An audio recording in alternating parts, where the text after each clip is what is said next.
কিয়ামতের আগে আগে আরো কিছু মানুষকে আল্লাহ পাক কিন্তু শূকর এবং বানরে পরিণত করবেন।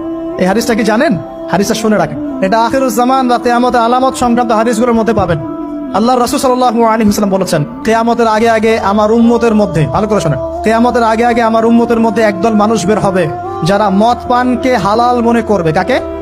মদ পান করাকে হালাল মনে করবে। যারা বাদ্যযন্ত্র, গায়িকা, নায়িকা এগুলো নিয়ে নর্তকী নাচাবে রাতের বেলা, এগুলোকে হালাল মনে করবে।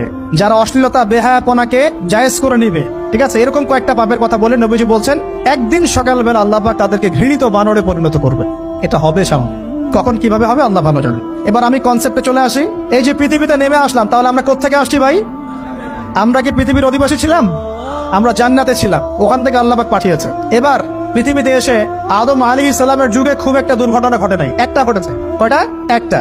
ভাই হাবিলের কোরবানি কবুল হয়, কাবিলের অন্তর্দাহ হয়, জ্বালা হয়। কেন হাবিলেরটা কবুল হবে, কাবিলের কেন হচ্ছে না? এই হিংসার বশবর্তী হয়ে কাবিল হাবিলকে হত্যা করে ফেলে। হত্যা করে লাশটা দাফন করার পদ্ধতিও তার জানা ছিল না। আল্লাহ কাককে পাঠালেন, কাককে দেখে সে শিখলো। প্রথম দুর্ঘটনা হচ্ছে হাবিল কাবিলের দুর্ঘটনা। বলে রাখি, আজকেও নিজের ভাইয়ের বেশে বহু কাবিল মুসলিম সমাজের মধ্যে ঘুরে বেড়ায়। নিজের ভাইয়ের লেবাসে, পোশাকে, সুরতেই বহু কাবিল এখনো কিন্তু মুসলিম সমাজে ঘুরে বেড়ায়। তো আমরা কাবিলদেরকে